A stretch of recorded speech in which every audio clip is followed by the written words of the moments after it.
Good afternoon, and welcome to the afternoon session of the Landmarks Preservation Commission's public hearing and public meeting of January 13th, 2026.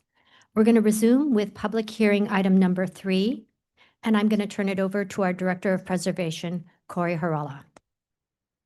Okay, thank you. And I'm actually going to read in hearing items 3 and 4. They will be presented together or back to back as they're under the same ownership. Public hearing item number 3 is LPC 26-04689, an application for a certificate of appropriateness in the Borough of Manhattan, Block 543, Lot 47. That's 140 West 4th Street in the South Village Historic District, a Renaissance Revival style tenement building with commercial basement designed by Michael Bernstein and built in 1901. The application is to install a stoop gate. And item 4, LPC 26-04688, also an application for a certificate of appropriateness in the Borough of Manhattan, Block 543, Lot 45, 142 West 4th Street in the South Village Historic District. This is a matching building, a Renaissance Revival style tenement building with commercial basement designed by Michael Bernstein and built in 1901. Application is also to install a stoop gate. Good afternoon. My name is, this is, I think, an outdated presentation. I don't think this is the combined presentation. This is just for one of the buildings.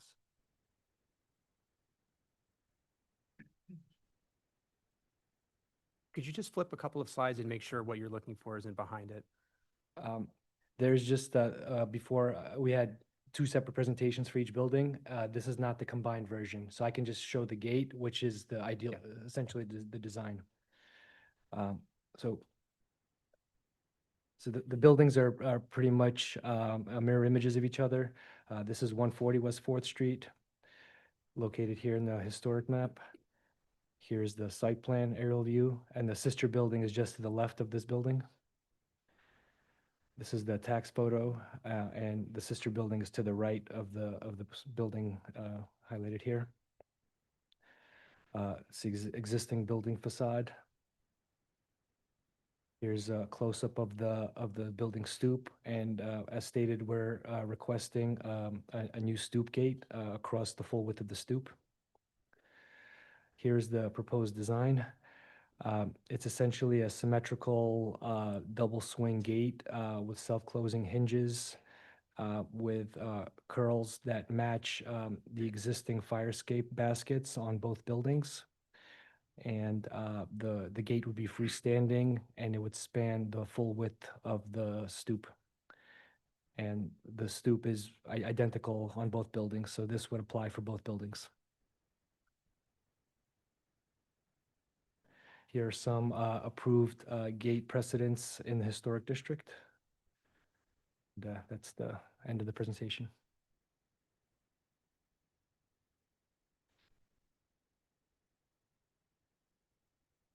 And just as it was mentioned by the applicant commissioners, this is 2 buildings, so each of them is asking for the identical stoop gate.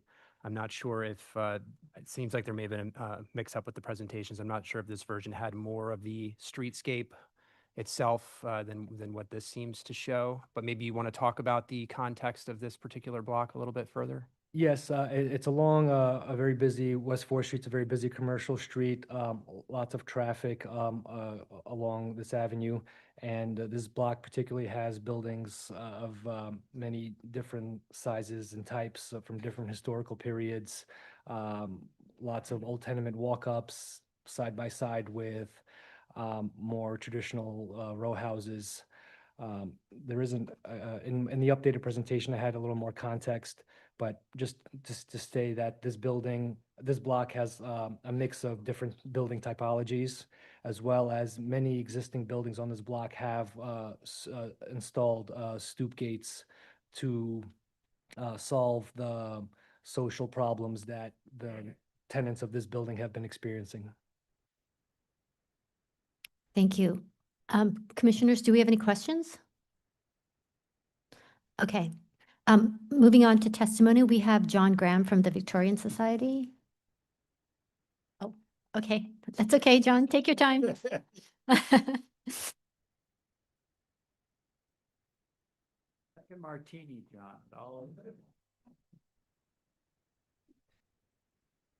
Good afternoon, Commissioners. John Graham for the Victorian Society in New York. The Victorian Society has testified against stoop gates at many buildings in historic districts, and we do not support adding a stoop gate to a 1901 tenement building. Historically, stoops have served as a bridge between the public sidewalk and the private buildings. Gates in front of the stoop create a barrier, altering the relationship between the stoop's public and private interfaces. Additionally, the shared nature of a tenement building means that there is a constant foot traffic entering and exiting, so a gate would be inefficient and unnecessary. The Commission has approved proposals to add stoop gates to private homes, but we can think of no precedent for adding them to a tenement building such as this. It is our opinion that stoop gates detract from the appearance of historic streetscapes and alter the traditional role of the stoop as a semi-private zone separating the private building from the public street. We urge the Commission to reject this proposal and protect the traditional role of stoops in New York City's streetscapes. Thank you, Commissioners. Thank you. Is there anybody else in the room who would like to speak on this item? Noting that there isn't, let me turn it over to Elizabeth Lee for remote testimony. Those joining via Zoom who wish to speak, please use the raise hand function. Seeing none, I'll note for the record that Manhattan Community Board 2 recommends approval. Thank you. Did the applicant want to respond to the comments? Sure. You must have heard previous stoop gate applications describing the social ills, specifically maybe in this neighborhood. But in the best case scenario, people eat lunch on the stoop and just leave all their trash for the management company to pick up. And in the worst case scenario, I have emails from tenants noting harassment, open air drug use on the stoops. So real, quality of life issues that are being experienced by the 24 apartments in each of these buildings. Thank you. Commissioners, do we have any questions? Commissioner Jefferson? Question for Corey. This is a 6-story building, a tenement building. I've never seen one with a gate. Yeah, and I think as testimony pointed out as well, and you're asking about now, I'm not sure that the Commission has reviewed a stoop gate on a building other than, of course, row houses. Right. We did on this block, I think the Commission did approve, however, a stoop gate at a church parsonage building on the other side of the street. So it's not that it's only been row houses, but I also don't recall a tenement application The for a stoop gate. tenement is a type of building that, Any other questions? Okay, so let's go ahead and close the hearing. Commissioner Wilder, would you make a motion to close the hearing? So. Commissioner Chu, would you second that motion? Aye. All in favor, say aye. Aye. Any opposed? Okay, the hearing is closed. Commissioner Chen, would you like to start this discussion? Yeah, glad to. As even the applicant noted, this is a very, is a sad commentary as the commissioner was talking about earlier today. I'm very familiar with this location. It's very near, I'm sure most of you are. It is a very, very busy corner, very busy intersection. And I think we have approved many of, obviously, in other situations similar to this. And so I can find that appropriate. Thank you. Commissioner Mahan? I can find this appropriate. Thank you. Commissioner Ginsburg? I appreciate the comment from the Victorian Society about how this being an interstitial space between public and private. And I agree, I wish stoop gates were not necessary, but given the current situation, I can find this appropriate. Thank you. Commissioner Wilder? Appropriate. Thank you. Commissioner Chu? Appropriate. And Commissioner Jefferson? Okay. So Commissioner Chen, would you like to read the first motion? And if you'd like, I'll read the second one. Thank you. In the matter of LPC 26-04689, 140 West 4th Street, South Village Historic District, the application is to install a stoop gate, noting the building's style, scale, materials, and details among the features that contribute to the special architectural and historic character of the Greenwich Village Historic District. I recommend approval, finding that the proposed work will not damage or eliminate any significant architectural features. that the building's location between the busy commercial thoroughfare and public park has led to trespassing issues and safety concerns, that this streetscape features a variety of areaway and entrance conditions, including other gates and fences. Therefore, the presence of a stoop gate will not diminish the relationship of this building to other buildings on the block or the relationship of the stoop to the sidewalk. That the gate supports will be anchored at plain brownstone with a limited number of penetrations and attachment points, and is reversible.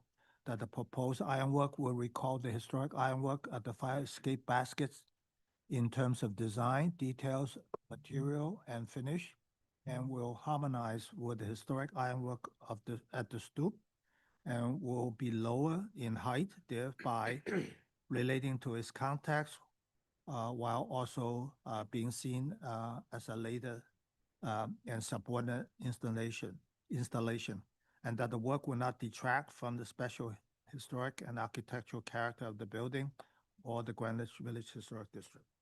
Thank you. And Commissioner Mahan, would you second that motion? Second.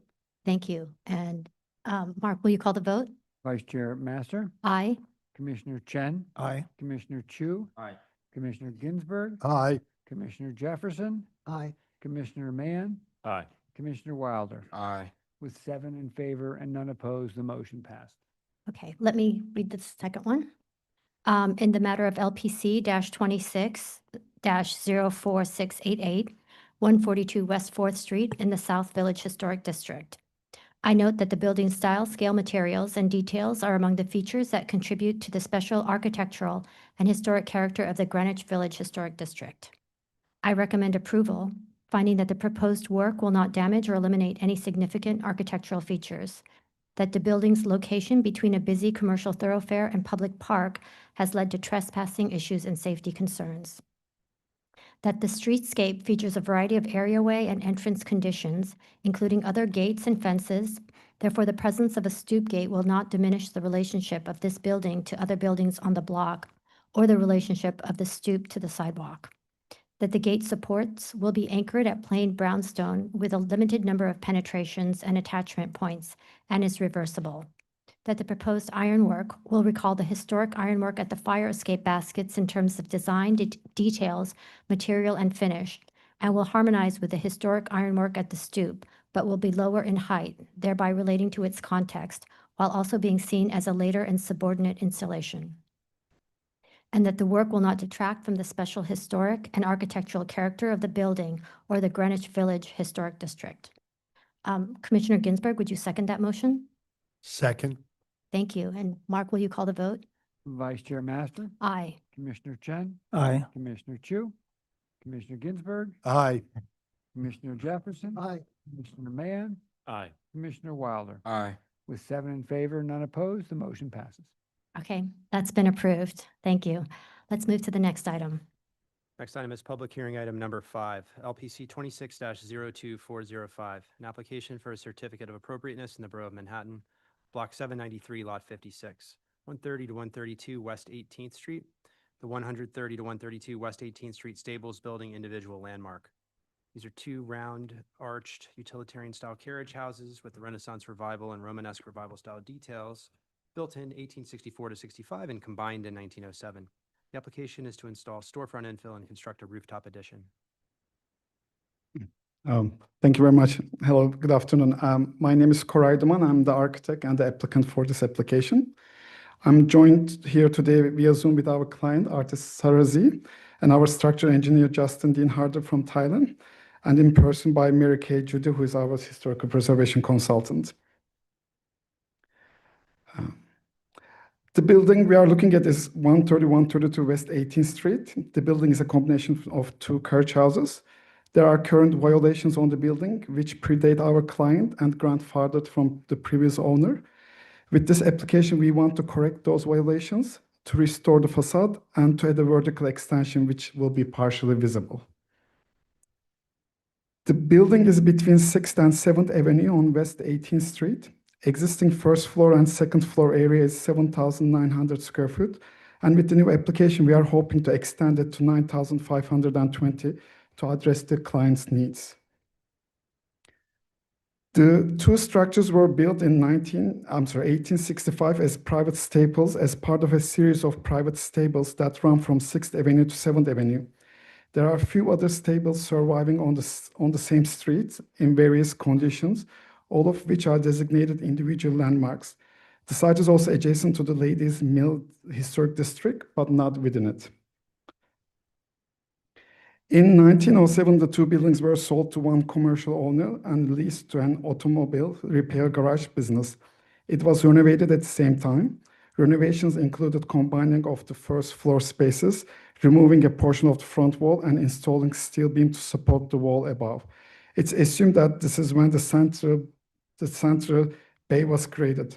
The text photo from 1939 from the designation report shows the building after this alteration, and this is our reference point. I also want to point out that there was already a tall building behind the structure as a backdrop. This is the facade of the building currently with adjacent structures. The building to the east is 126-128 West 18th Street. It's an individual landmark and currently a restaurant. 128 West 18th Street has a third floor extension. The 134 West 18th Street is not a landmark building, which is on the west and currently under construction to turn into a theater. There will be a third floor vertical extension as outlined. The steel beams for the third floor are being installed this month, and by mid-2026, the envelope of the building will be closed. Our site will be bookmarked by 3-story structures on either side. You can already see the top of the building behind. It's not purely a sky backdrop, and as you will see in the presentation, that the massing of our addition is almost identical to what you see in the background of the building behind. The building changed ownership in 1976. It was purchased by sculptor Tom Dole and weaving and textile artist Jane Miller. A kind of interesting historical artifact. Jane is the daughter of Alto Miller.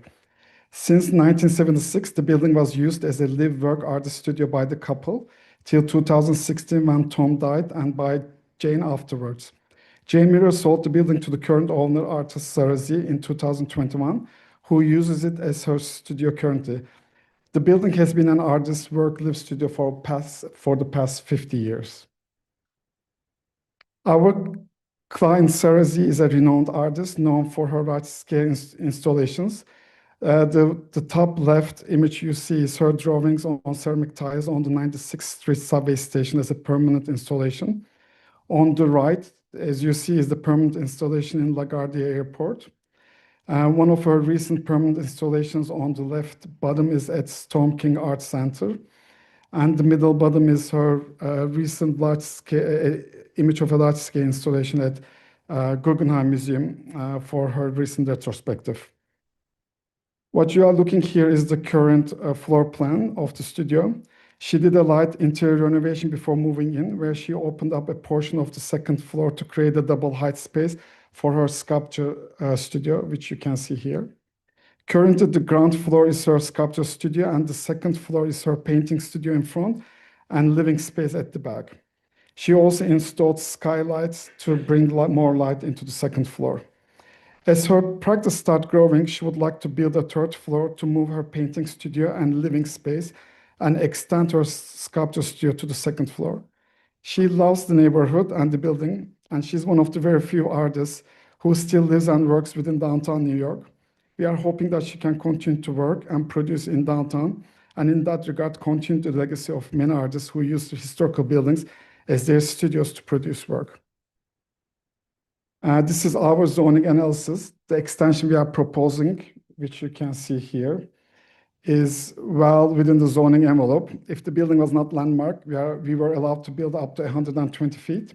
If we can't do that and don't provide a tall front facade, the zoning allows us to build a one-story addition up to 60 feet tall. We are currently just below 50 feet and within the 30 feet rear setback. Our building faces north, and it's an artist studio, so we are naturally inspired by the vertical northern skylights installed in Greenwich and West Village neighborhoods in the early 20th century for artist studios, and took them as our inspiration for our design. The northern skylight or artist studios were also part of the architectural language during the time the building was built. As an important example of it is the Cooper Union, which is not far from our site. There's also other examples that were approved by Landmark. Here, what you see is two different carriage houses that have a significant vertical extension. The one on the left has a parapet that's visible from the front. This is the rendering itself. Actually, the Landmark Commission has comments on it, so this is not the final version. On the right is another artist studio. It is not visible, the extension from the front, but it is visible from the park in the back. And also another few examples, the one on the middle and on the right is 4648 Horatio Street. It's a new vertical extension that is also inspired by the northern skylights, and it is also visible from across the street.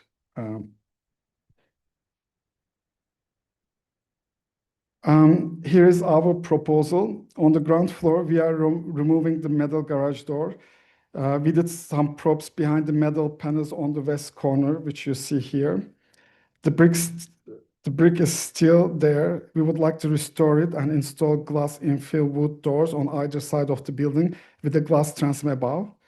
We are proposing to raise the large opening on the east side to its original height and to create a symmetry.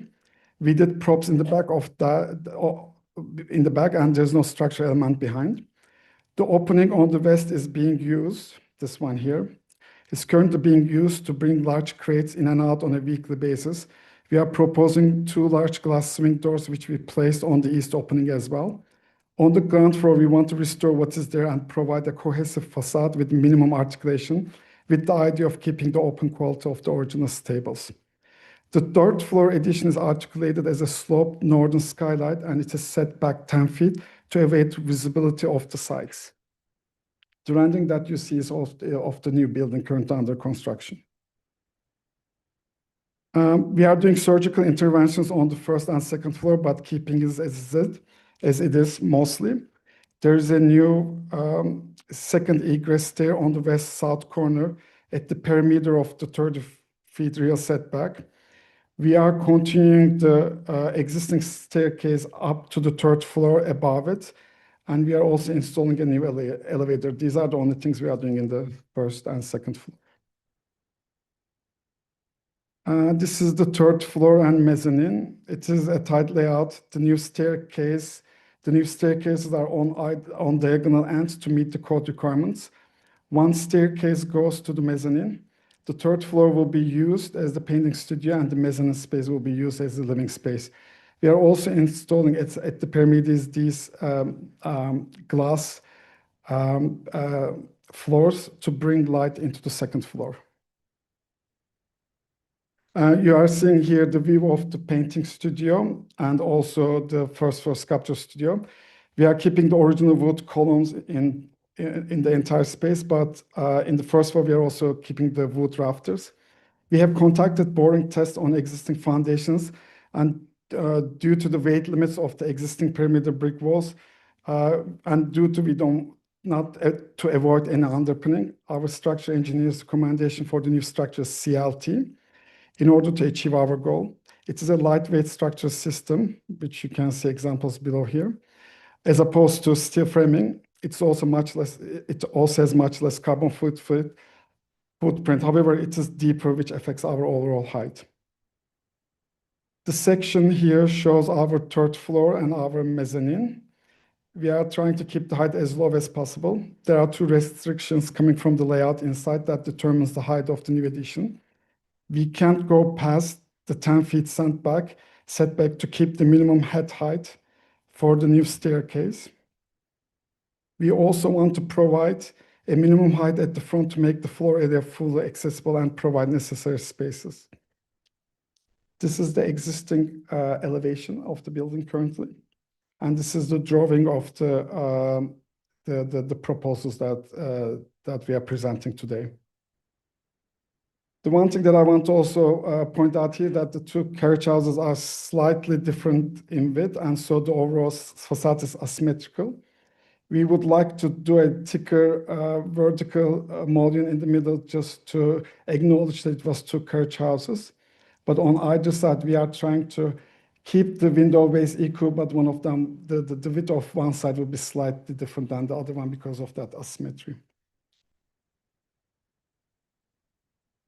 On the left, you are seeing the markup, and on the right, in the same view, our new building. The red line that you see is actually the current height that we have. The original markup that we did was slightly higher. After our meeting with the community board, we went back to the section and worked with the structural engineer and tried to lower it as much as possible. And the red line that you see is the new height, which also responds in our rendering. This is looking at it from the side, the markup itself, and this is unfortunately because of the construction of the new building closed slightly, but this is our rendering with when the new building completes. A couple of few other things in the details. The side doors, we want to restore it to something that the landmark approved previously. The image that you see here is the doors from the adjacent building. We want to do the same wood doors with glass infill and glass transom, but we will paint it to the gray that is already in the medallions above and the facade. We are also going to restore and paint the existing cast iron columns on either side of the big opening. And on the second floor, the three windows you see on the left are not originally replaced. This is the existing configuration. We want to turn them into the original configuration that will match the remaining of the facade. This is our color palette and materials. As you can see, we are going to store the brick facade, and we are for the new openings and the aluminum windows. We are proposing a zinc-coated metal framing. And the medallions and the areas around them and the frames of the windows will be stayed gray as it is right now. We have them as samples if the commissioners wants to look at them. And also underneath, when needed, we are going to match the existing red-gray granite on the store, underneath the store in the central bay. You are seeing the existing, the proposed wall sections. I'm sorry, this is through the wood door and the transom. This is where the middle central opening is. And on the right is the larger openings that will have the swing doors. This height is the original height of the stable openings. And this is what you see is the wall section through the slope northern skylight storefront. As you can see in the back, this whole section that you see is the depth of the CRT structure. And underneath we are trying to keep 9 feet as a minimum height in this floor. These are the views of the markup that's currently on the site. And this is, again, our design of the new proposal. I also want to give a few minutes for Sarah to join us. She's here at the Zoom. Hi, Sarah.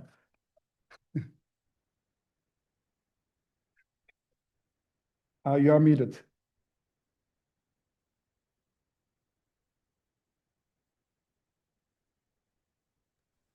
There you go. Can you hear me? Yes. Thank you. Thank you, Corey. Thank you all. I'm just here to say that I love this building. I had watched it for a long time fall apart and walked my dog in front of it, and had really always dreamed of bringing it back to a state that respected what used to be an incredible block of Rogan steel buildings. And working with Corey has been a pleasure to try and be very sensitive to that. My studio is growing, and when I paint, I need a space that's completely isolated, but I'm also very committed very much to public works and works that democratize art for the city. And that requires more space for me. So in order to stay in the neighborhood, which I think is a very special neighborhood historically, one of small businesses more recently, and of artists, it would be great and wonderful to be able to stay here and have the space extend here and not have to move out of the city. So I'm excited about what I think is a beautiful addition to our neighborhood. Thank you.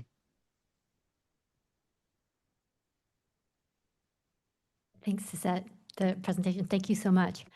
Commissioners, do we have any questions? Commissioner Ginsburg? The 30-foot setback you have on the third floor addition, is that to meet rear yard requirements? Yes. You realize that under the city of Yes, buildings under 75 feet only have a required 20-foot setback. Could you pull the whole thing back 10 feet, which would make it much less visible from the street? I mean, we started this project before the yes. I understand that. We can take a look at that. Thank you. The only thing that I was going to say, though, is that it is, yeah, we can take a look at that, but we want to keep the existing staircase and we want to put the new one above it. So if we can find a way to do it, it's a tight, I just want to go to the floor space. Yeah, I mean, we want to keep the staircase above the other one and we have the elevator here. So we just need to look into that. If we were to push all of these back, I don't know if we can put the staircase above. So that will be that might be a big restriction. Thank you. It is new. We can move that. Oh, go ahead, Commissioner Chu. Can you go to a rendering that shows the section again? Okay. So you've demonstrated that from a sidewalk, this approach is trying to minimize the amount that you see on the rooftop. You've made the case that, I looked, there is a neighboring building behind your lot that's quite tall. And that's what you're saying, is it more or less aligns with Right. that?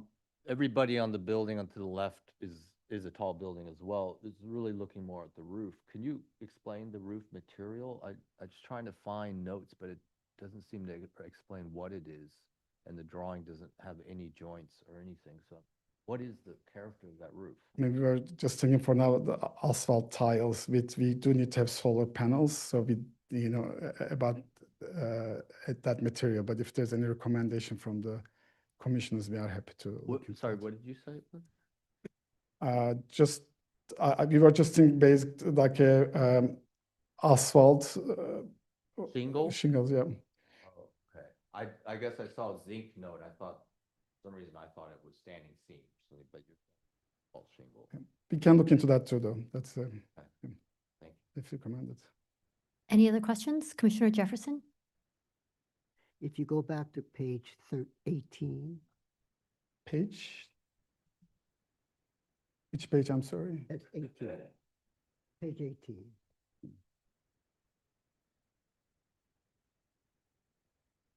It's the section. Yep. Do you have that mechanical equipment piece sitting there? And when I looked at this last night, I said, you could just move everything back and you'd be out of the sight lines. Put the mechanical equipment somewhere else and it'll be fine.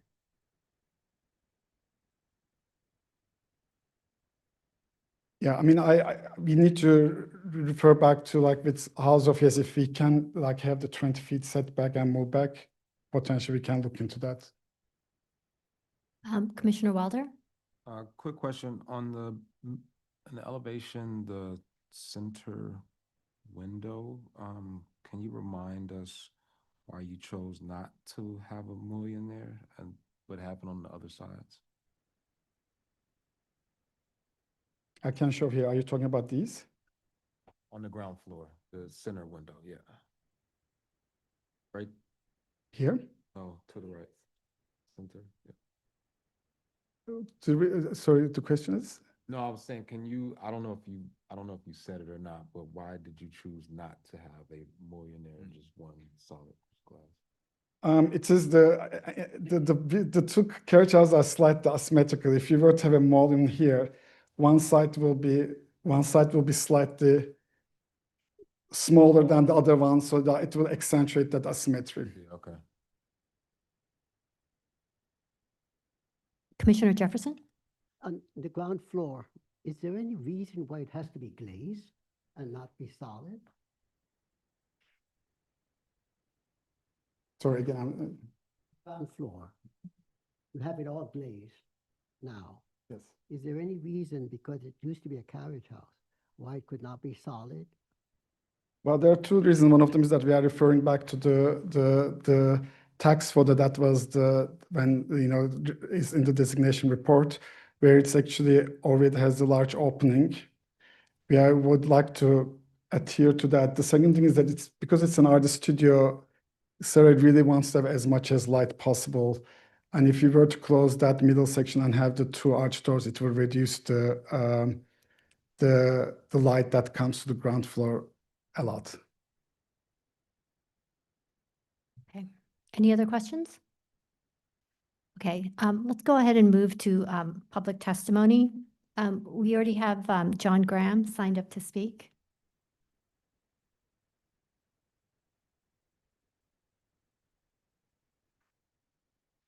Good afternoon, Commissioners. John Graham for the Victorian Society in New York. This unfortunate proposal does almost nothing good for this individual landmark carriage house. Other buildings in this row show what can be done to restore historic features or modify altered features to help return cohesiveness to the individual building and to the row. For a building only 2 stories tall, the ground floor is tremendously important. It has been significantly altered, but the proposed work would not fix anything besides one door opening. The 3 large glazed openings are free of any detail or sense of proportion that would relate them to the upper floor or the historic ground floor. The first floor looks as though it belongs to a completely different building than the second floor, and the building's character as a carriage house is further erased. Regarding the rooftop addition, it would nearly double the height of the building. The precedents shown are on taller buildings, are less visible, and/or are in historic districts, not on individual landmarks.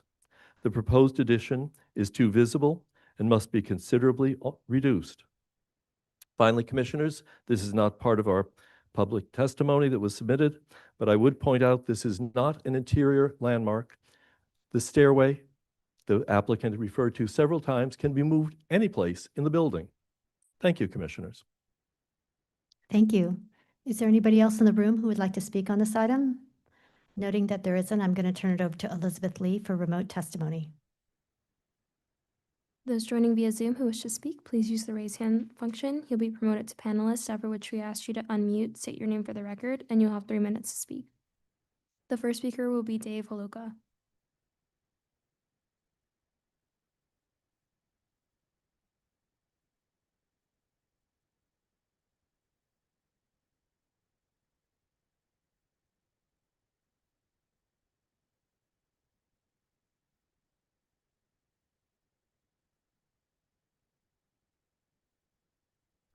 Hi, I am Dave Holoka, a member of Manhattan Community Board 4, speaking on the board's behalf. CB4 recommends denial of a certificate of appropriateness for the proposed alterations unless the rooftop addition is redesigned to be non-visible from the opposite sidewalk, the facade's former first floor brick column that was centered between the 2 original structures is reconstructed, and the height of the 2 wide east and west floor openings is regularized at their historic height with no loss of historic fabric. CB4 objects to the visibility from the public way of the proposed rooftop addition. We recommend that the Commission follows its policy of not approving row house rooftop additions that are visible from the opposite sidewalk. especially as, in the case of these two-story structures, a visible rooftop addition would have an even greater proportionate impact than on a 3 or 4-story row house. We would object to raising the height of the wide opening centered on number 130 to match that of the wide opening centered on number 132 if the opening at 132 is higher than it originally was, as appeared to be the case in the presentation made to CB4. This would reduce the height of the stone belt course above. This belt course plays an important role in unifying all 5 of the remaining carriage house facades. We recommend that these openings be restored or kept to their original height and the belt course restored or kept to its original height. We appreciate the proposed restoration of the east and westmost ground floor openings to their original size and shape. We note that there is an opportunity to reconstruct the rhythm of masonry piers and openings by reintroducing the broad ground floor pier formerly centered between the two structures in front of their former common wall. This would crucially restore the repeating ABA rhythm that so defined the ensemble of the original row of buildings. As noted in the designation report, the alternation of large and small arches is an important element in creating a strong sense of rhythm and harmony within the row. In recent years, CB4 has adopted a policy of calling for denial of any row house rooftop addition. We would deviate from this policy and accept a non-publicly visible rooftop addition only if the applicant agreed to all of the aforementioned recommendations. Thank you. The next speaker will be Emma Bartley. My name is Emma Bartley, and I'm speaking on behalf of the Historic Districts Council. HDC is generally supportive of this application, finding the proposed rooftop addition to be appropriate and minimally visible from the street view. However, HDC has concerns regarding the proposed storefront infill and ground floor facade treatment. We believe that the work on the front facade should be more restorative in approach.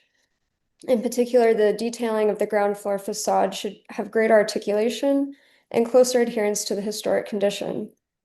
We are concerned that the raised head of the easternmost wide opening exceeds its historic height and diminishes the stone enframement above. Thank you. The next speaker will be Robert Dobryskin. Good afternoon. I'm Robert Dobryskin, a member of Safe Chelsea, speaking on the group's behalf.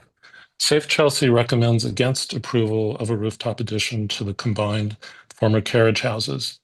We have adopted a position of opposing rooftop additions on landmark row houses because they can destroy historic fabric, often entail gutting of interiors below, and encourage treatment of landmark buildings and historic districts as development sites. LPC has purview over entire building envelopes and is under no obligation to approve rooftop additions, especially to buildings that would remain highly sought after, occupied, and maintained without such additions. This thinking informs our recommendation in the case of these former carriage houses. We ask the Commission to ensure that the heads of wide ground floor openings will match their historic heights. The stone string course above them is an important unifying feature of the larger matched row, of which 130 and 132 are part, and its own height should match that of its neighbors. While the applicant cites a 30-foot rear yard setback limitation for the rooftop addition, as Commissioner Ginsburg just stated, we also note that under the newly adopted City of Yes provisions, only a 20-foot rear yard is required. This undercuts the applicant's claim that a viable rooftop addition must be visible from the opposite sidewalk. We also note that approval of a publicly visible rooftop addition would deviate from LPC's policy of not allowing them on historic row houses of the same period and similar scale. In this case, a visible addition would have an even greater negative impact, detracting from the miniature scale that gives these individual landmarks such charm and allows them to so poetically evoke a long past era. Thank you. Anyone else who wishes to speak, please use the raise hand function. Seeing none. Thank you. Would the applicant like to respond to any of the comments? Yeah, we have, yeah. Might be helpful to clarify. Sorry. My name is Mary Kay Judy.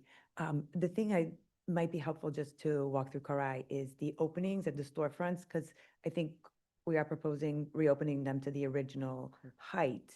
But over time, the easternmost bay and the central bay, which was created in 1907, they dropped the lintel level then. So everything's apart from the center bay. Those two original carriage doors are being opened to the original size. That was the only thing I wanted to make it clear. Okay. Of course.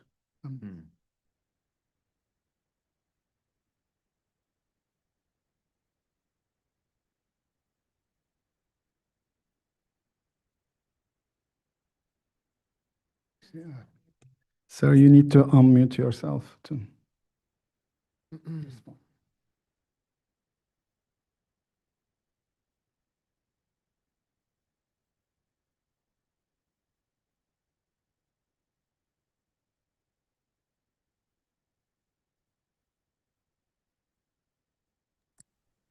Hi. Sorry about that. Can you hear me?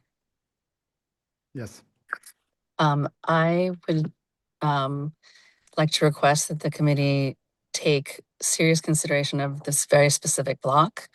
I am a diehard fan of keeping New York landmarked, and I think this block is a kind of a tragedy in that case.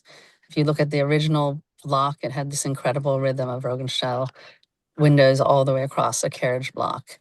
This block has been kind of destroyed in many ways, and I beg to differ that there's any other building that is restored, will be restored as well as the set one has.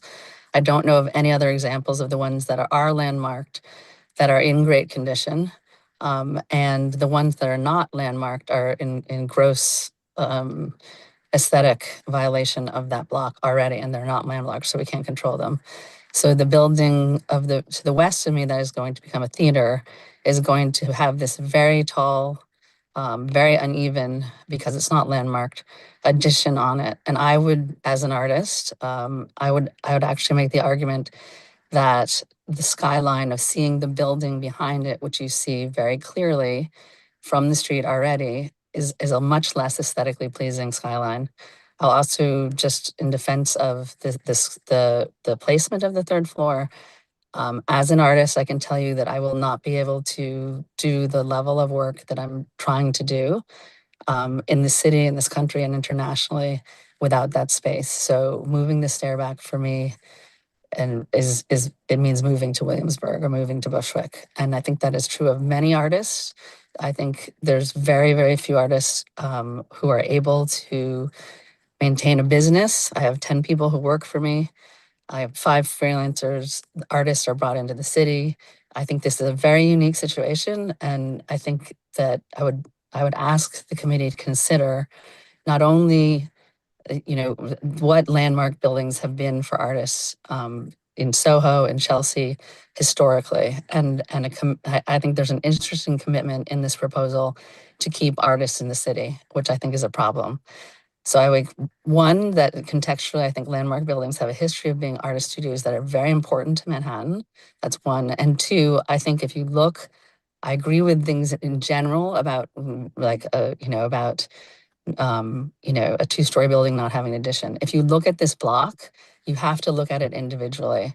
It has been very, very, very pushed very, very far from its incredibly beautiful origin as an entire block of very rhythmic, very in keeping with each other as a block. That's already gone. And I would say that our building, the portale to the left, the first floor is incredible. If you look up, it's not, the landmark is tricky. And and if you look down at all the other buildings that Corey marked out, most of them are in complete disarray and in complete violation of the Landmark Commission.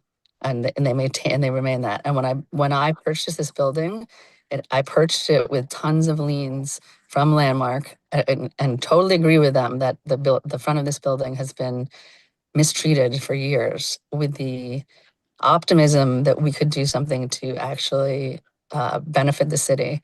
And so I would beg you all to think very much about the unique nature of this proposal, both in terms of how destroyed the block actually is already and honestly, the whole main neighborhood since COVID really needs investment and making it like committed investment and making it both, full of small business, full of artists, and also really trying to beautify the city. And right now that neighborhood does not have that.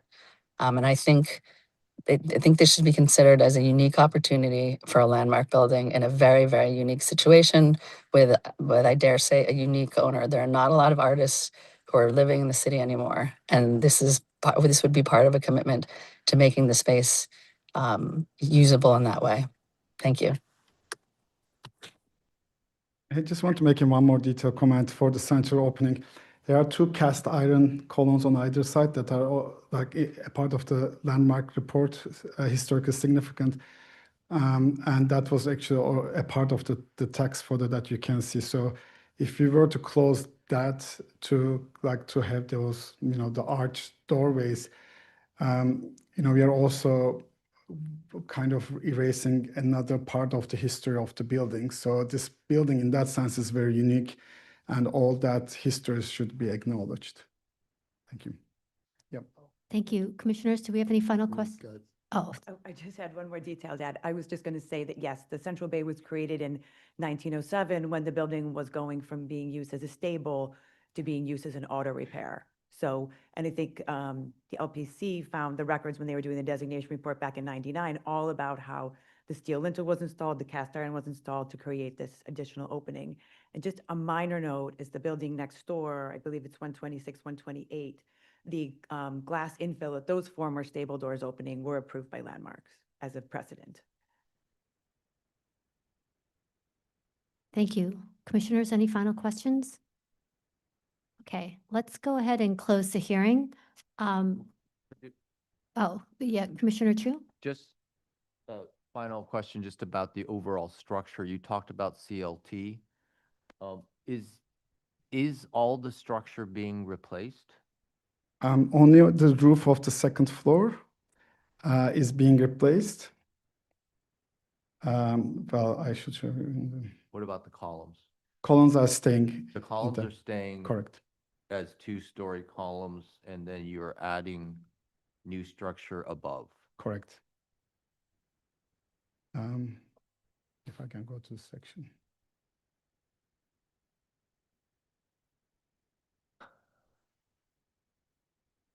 Sorry, this is going slow. Yes, we are keeping the columns. Another thing that I want to also mention, there's actually steel beam going through, and that we are actually also keeping and integrating into the existing structure. It's existing. This steel, yes.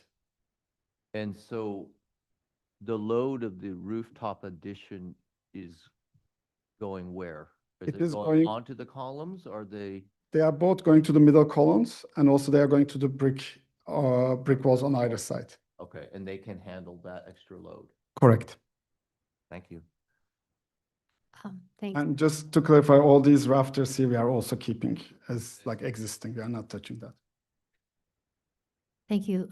Corey, did you want to say something? I just want to clarify something in response to some of the testimony that we heard. There is no LPC policy about, not allowing anything to be visible over a front facade.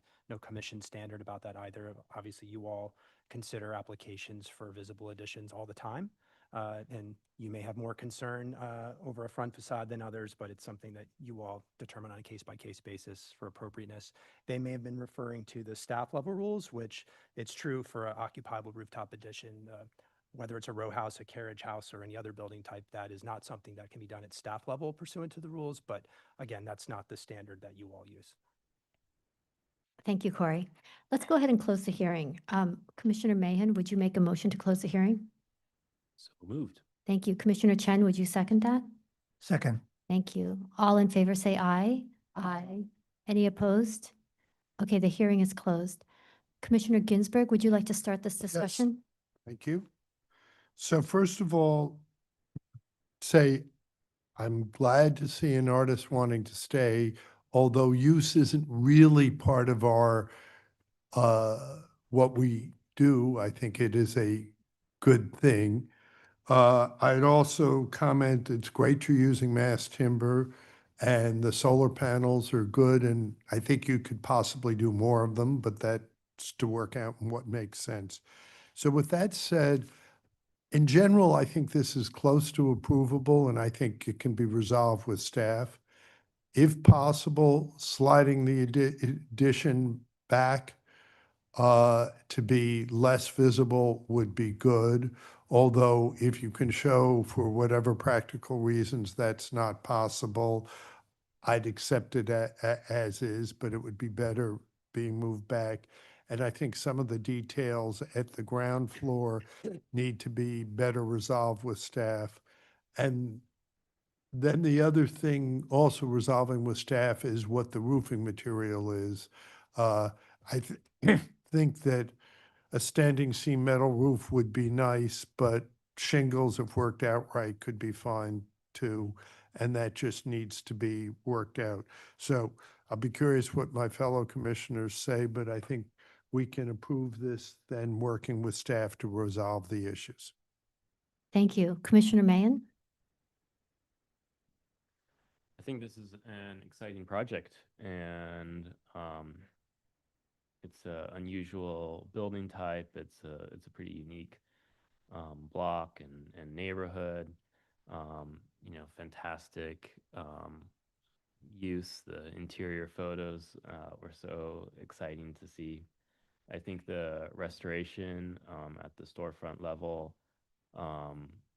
is great, and there is a dearth of evidence of the original condition, and this is really restoring it to some of the earliest records that seem to be extant, and a great improvement over what is there.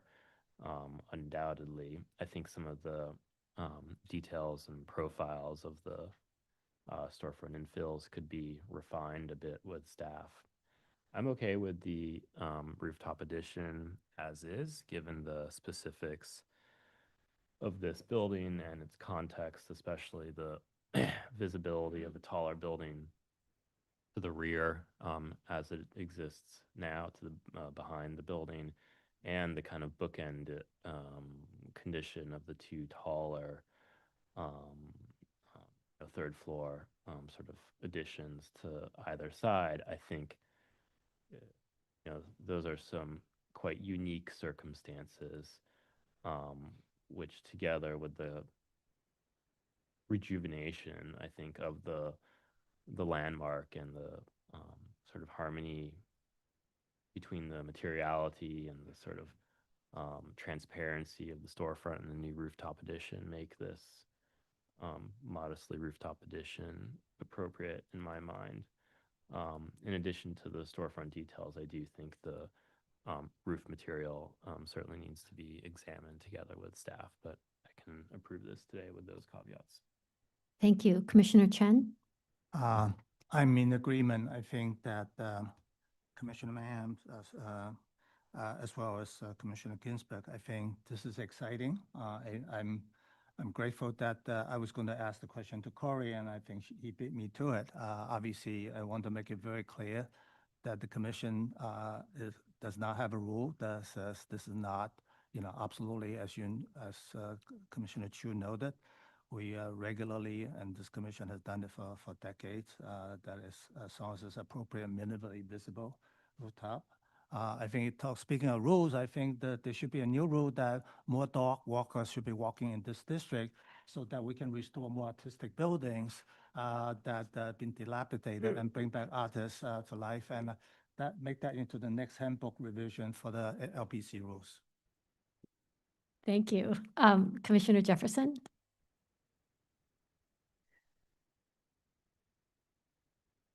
A beautiful facade. And this is a landmark building. And I was looking at this last night. I said, gee, just the building itself, the volume was really beautiful. And then the addition, that said artist. The person that's owned the building is an artist.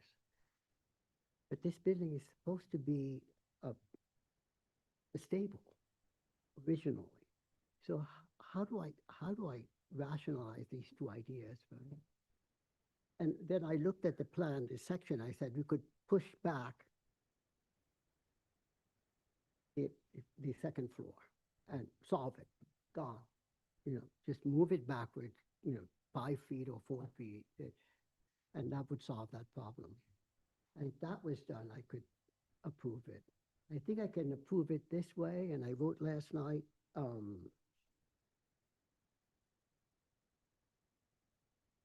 rooftop addition is visible from the public right away. The penthouse should be moved back, not be visible from the street. This can be accomplished simply. Reinstating the facade view from across the street is important for a landmark building. So I think not seeing the skylight, the addition, it changes the whole facade for me. So I'm ambivalent about this one. So I'm floating. I don't know. Okay, Move it or not approve it. okay. Let's hear the other commissioners and then we'll come back. If it can Is be that moved back, I would prefer to see that. the rooftop addition to move it back slightly? Okay. Commissioner Chu?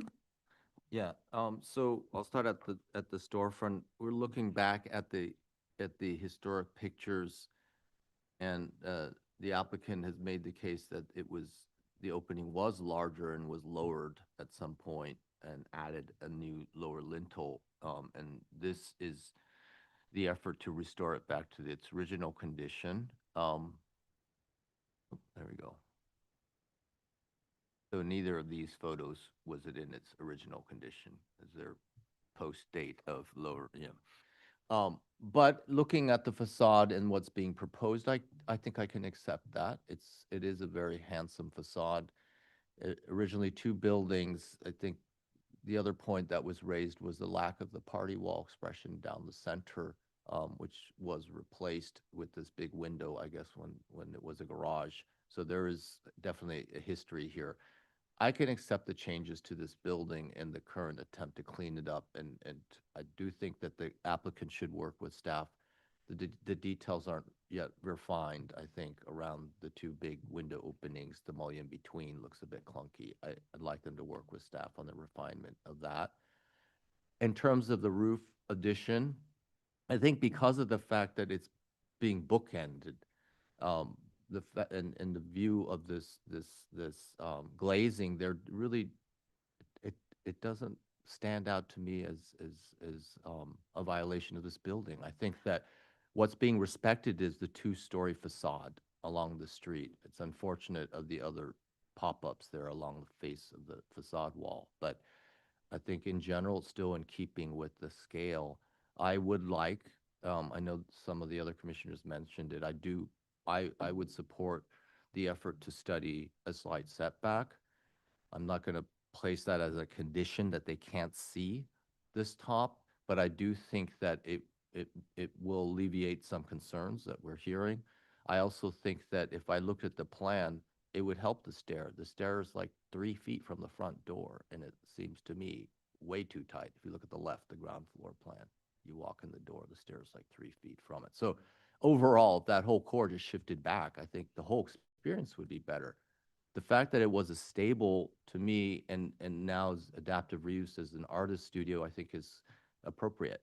It's a very open space. You see inside, you see the openness. It's not like it's being occupied by a bunch of cubicles and office spaces. So I appreciate the openness that is being retained in this expansion too. Those are my comments. Thank you. Commissioner Wilder? I think this is a good overall design and restoration work. I think Commissioner Chu hit on a lot of the points that I can agree with for the project.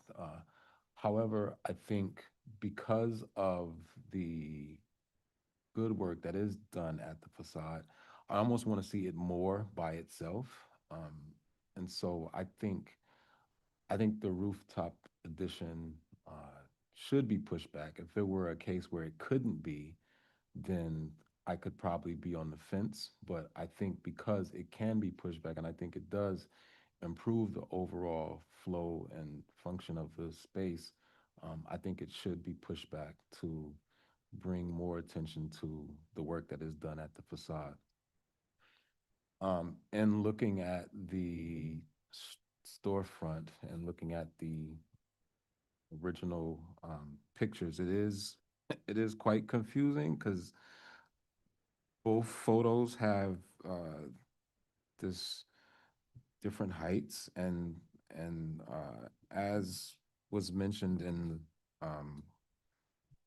the bay on the right is different in size and comparison to the left on the opposite side of the center bay. And so it almost, I think I like the way it was in the original photos, or maybe not the original building, but the photos that were presented.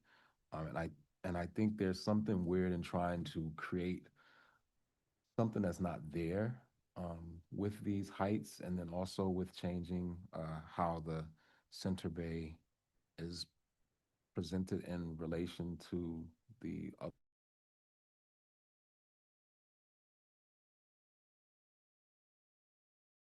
other side. So I don't know, I think that's just confused. I can't figure out how to justify the symmetry between the left and right bays. So yeah, those are my comments.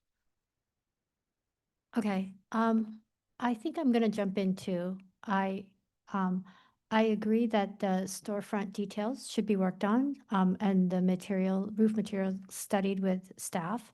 I'm okay with the rooftop addition as is. And the reason is because it is bookended, and also because if the rooftop addition were not there, you would have visibility anyway with the building in the back. So you're just replacing one glass, material that's a little bit open that reflects the studio artist window, with something else that is visible right now. So just wanted to note that. However, I don't think we have the votes to. Yeah, I was going to say, I don't think we have the votes and we should bring it back. Well, I think that the issue Corey and I were discussing is that the commissioners are, I think we don't want to leave it up to the staff to sort of, with unclear guidelines. Is the goal here to move it back 10 feet? I mean, there's nothing that stops it from happening. The applicant has made it clear that that's not something they want to do. So the question really is, what is it that the commissioners who want to see less of this, if that's what they're asking and insisting on, then I think the question is, should it be, I don't know if it can be not visible, but should it be less visible? And so that's the question. I think we need to have clarity, and we can't leave it to the staff to try to negotiate this. So I think, Yeah, and I mean, it could also be a matter of height adjustments or angle adjustments and or setback. I think there's several things that could be looked at here, but if the goal is to see less of it, I think that needs more study, and staff's not going to know if 2 feet, 5 feet, whatever, however many feet is going to make a change on a view like this. Could I just note that there is the elevation of the glass that you see keeps going quite a way beyond the glass. And it goes, there's the whole mass, not just.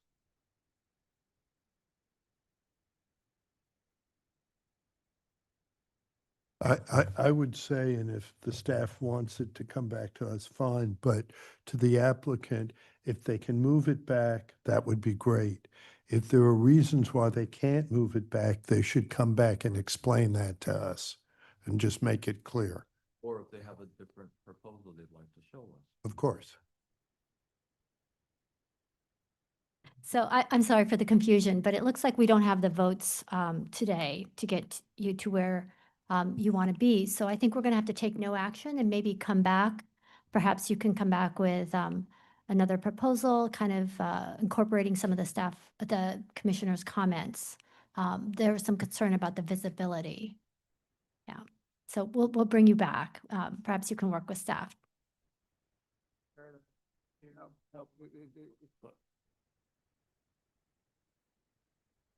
All right, please continue to work with the staff. We'll move to the next and final item of the day, public hearing item number 6, LPC 26-03028, an application for a certificate of appropriateness in the Borough of Manhattan, Block 1408, Lots 7 and 8, 109 to 113 East 73rd Street in the Upper East Side Historic District. Neo-Italian Renaissance style row house, that's number 109, designed by Hunt & Hunt and built in 1911 to 12. A row house, number 111, with Renaissance style details, designed by Gurdon S. Parker, built in 1922, and a row house, number 113, originally designed by George B. Post and Sons, built in 1906 and altered in 1962 by Brown, Lawford, and Forbes. The application is to modify floor levels and combine number 109 with numbers 111 to 13, replace an entry door and windows, and construct rooftop and rear yard additions. Good afternoon, Commissioners. Erin Ruley, Higgins, Quaysbarth and Partners. We're the preservation consultants for this project at the Buckley School. And so today we have a fairly brief but three-part presentation to you. We're going to start with some opening remarks by the head of school, Greg Amelia. I'll then rejoin you to walk you through the history and context that supports our appropriateness for this project.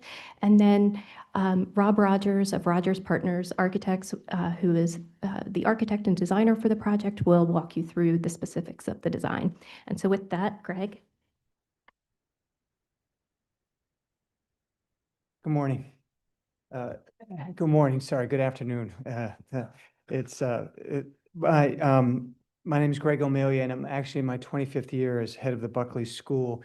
And I just wanted to give you a brief context on this project from my perspective as an educator. So Buckley was founded in 1913 with 5 students, was located on Madison Avenue.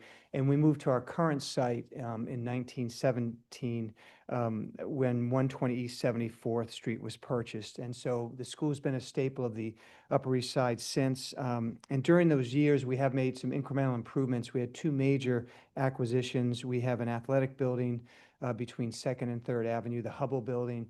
And then across the street from these buildings here, we have an arts and sciences building where 2 town houses were converted into 1 building. And so during our history, we've had over 4,000 boys attend Buckley. We're currently in touch with about 2,300 living alumni, 53% of whom contribute to the school every year. I mention this because it's notable since it's the highest alumni participation of any school in New York City. And there's a deep loyalty to the school. Over half of the Board of Trustees to whom I report are alumni of the school, and they grew up on the Upper East Side, so everyone is concerned about the neighborhood as well. We educate young boys from ages 5 to 15 before they head off to high school. Although the school does enroll boys from various boroughs, the majority of them live on the Upper East Side. Currently, 13% of our students receive financial assistance. Our school motto is honor and truth, and our mission emphasizes the pursuit of excellence and the respect for others. So related to that, being a good neighbor is very important to us. We do not have any school signage on any of our buildings, so as not to bring undue attention. The size of our student body has been very stable over the decades, often ranging from 360 to 380. Within the proposed project at 190 East, we are looking to significantly improve our program, but we have no plans for increased enrollment. In fact, there's a lot of research out there when a school hits that magic number of 400 that the education changes. And so speaking to that project, I just want to talk about the major problems for us that this would solve. Our youngest students, ages 5 and 6, are housed 2 blocks away in that Hubble building. So they're 2 blocks from the main academic building.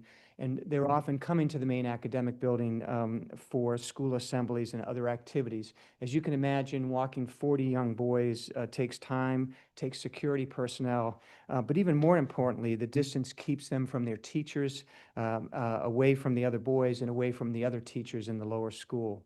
So our goal is really to finally have the full lower school together in the main academic building. which with the project would consist of obviously 113 all the way to 109 East.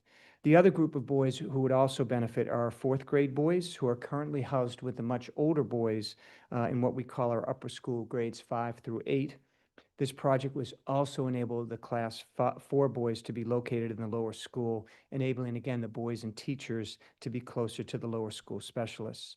The class 4 boys also have leadership roles in the lower school, which include leading assemblies and being role models in all areas of school of life for the younger boys.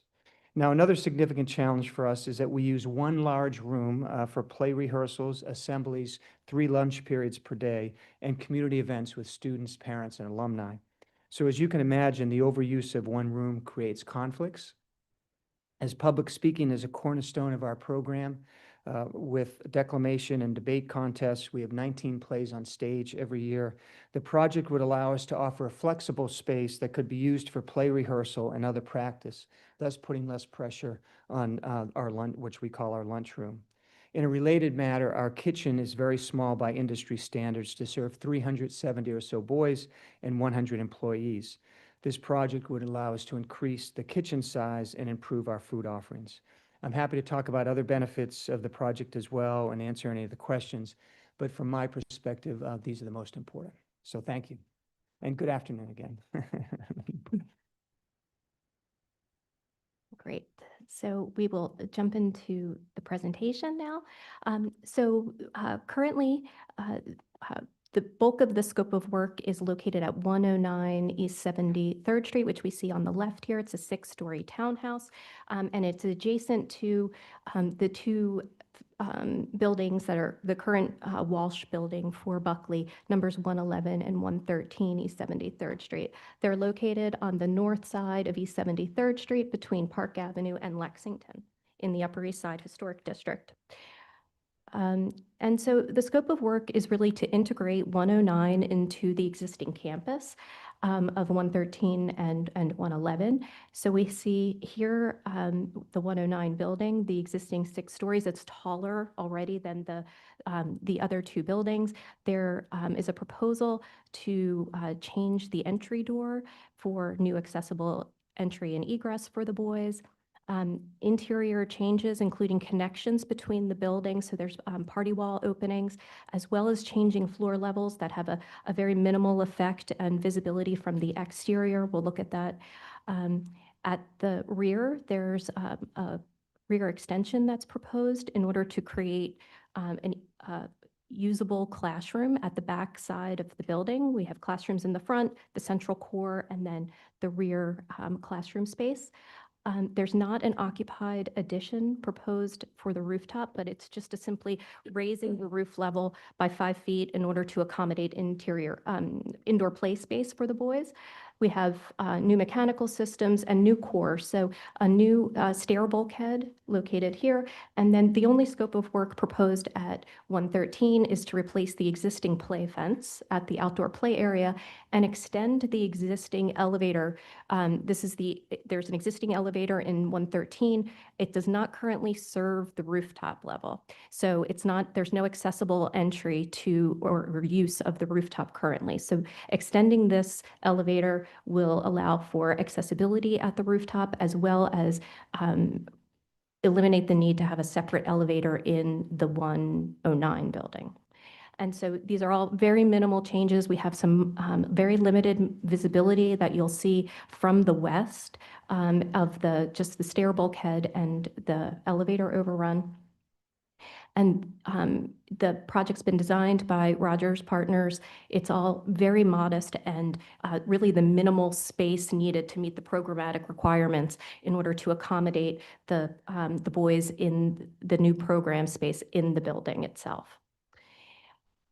Just to give you a sense of the buildings and how they work, this is what Greg was describing. The existing Hubble building is located here 2 blocks to the east. This is where the beginners, the kindergarten boys, are currently located. This is primarily an athletic facility, and it has the beginners classrooms. And so the primary academic buildings are located on East 73rd through East 74th Street. This is the Walsh building, and the addition of 109 will expand the Walsh complex of buildings. And then to the south is, across East 73rd Street, is the Arts and Sciences building. Just a bit of the history of the building. It was constructed in 1912. It's a 6-story limestone neo-Italian Renaissance style building, and designed by Hunt and Hunt. And the building replaced an earlier row house that existed on this site. As you can see in this early map, the block was really developed with very consistent rows of speculative row house development. So very consistent rear yard condition. Of course, all of that changes in the early decades of the 20th century. We see the introduction of apartment scale buildings and the modification and replacement of all of those speculative row house. So this is that sort of second generation of development that supplants the speculative development. So larger scale row houses extending out to the property line and extending back. So we see the footprint of number 109 here.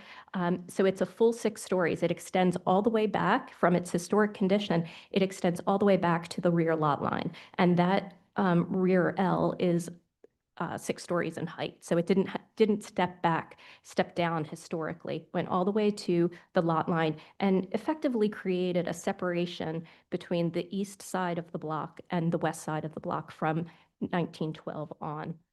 You can also see to the east, other buildings are doing the same thing, extending to the rear. So you end up having an evolving block context with lots of incursions into what was originally a very sort of open donut condition.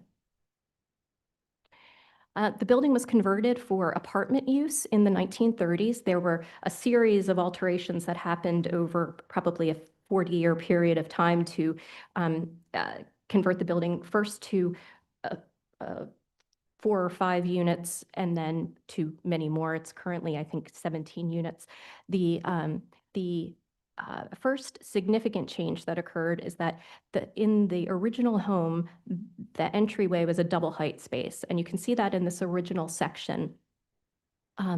And that when the building was converted, they extended the second floor slab out to the front facade. So following this red line, it dead ends into the transom.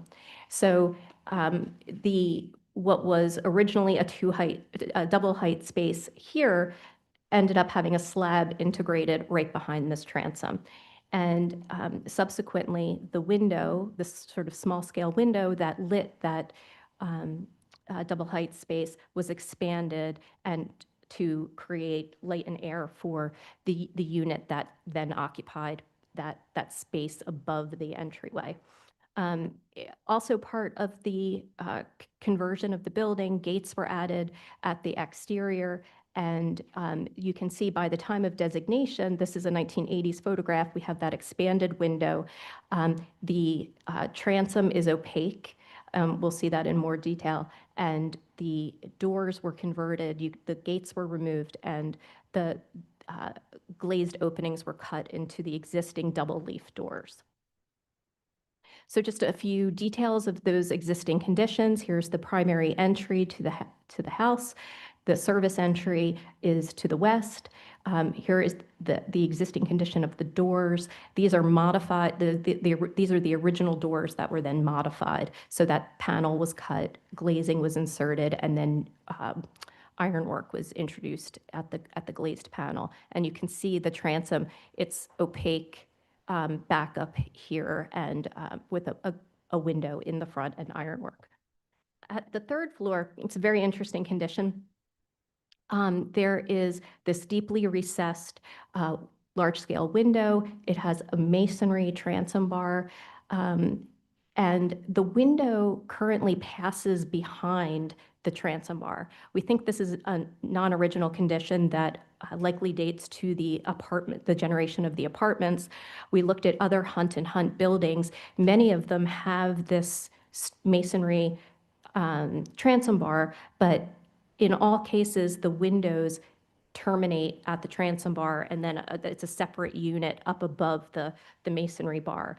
And they're often treated on the interior with an architectural treatment. So there's usually panelization or something framing the entire glazed opening from the interior. So we think that this has all been modified, but we never found any documentation to support that necessarily. And this is all relevant to when we start talking about the changing of the floor levels and how to integrate the new floors without having a significant impact on the exterior reading. At the rear, this was the construction from 1912, so that full height 6-story extension that goes to the lot line. There is an existing rear yard or court that's about 10 by 15. And so this is the existing condition. When we're looking down from the roof, you can see this is looking east. So this is the existing rear yard. These are the existing Buckley buildings with the connector bridge that takes you to the 120 East 74th Street section of the Walsh building. The wall, all the rear facades are common brick that have been coated and with stone and very simple stone sills and lintels, and no sort of significant or character defining elements back there. And then just to sort of step back and look at the overall block context, that evolution that we saw in those early decades really continued. And this is the existing condition today, large-scale development, of course, on Park Avenue, and more full lot development all along Lexington, as is typical for the commercial thoroughfares. On the south side of the block, very many incursions into the donut area. Some are full height, some are slightly lower. This is 109 right here, which is among the tallest in the block. And you can see the existing extension going all the way to the lot line. So very much, again, creating a bifurcation between the east and west sides. And what we're proposing today is a modest increase in that existing incursion. Just to sort of step back and think about the Buckley history that Greg walked you through. Of course, founded in 1913 on Madison Avenue, and then moving up to East 74th Street, which is the existing campus today, and that's in 1917. In the 1960s, Buckley acquired number 113 to the south and connected the buildings there. And so that became the Walsh Building, which is the primary academic facility. And then subsequently, the Hubble Building, 2 blocks to the east. They then, in the 90s, acquired number 111, and we're seeing number 109 highlighted in purple today. To the south, this is the arts and sciences. So very much consistent with how independent schools developed across the city, this sort of incremental development, extending into row houses and maintaining residential scale, but meeting the needs of the facilities themselves. In the 1990s, there was a very significant approval by the commission for numbers 111 and 113. And you can see this was the existing condition at the time of the project. They were proposing to create unified floor plates between the buildings, and at that time, the commission approved extending the facade. So essentially, you can see the spandrel, the change in the spandrel here. It gets increased in order to bring that second floor slab across to create the continuity between the 2 buildings. And at the rear, this is the existing condition with the bridge connector that connects us through block. But what we're proposing today is much more modest than this very, it was significant in the context of a really challenging approval that was made at that time in the 90s, that this was one of the first to propose doing something as significant as this to the primary facade. And then, of course, this is all in the context of how independent schools evolved throughout the city. Here are just 3 examples of projects approved by the commission, all where schools were evolving into an adjacent row house that required a similar set of conditions, aligning the floor levels, extending at the rear while maintaining that residential rating of the primary facades.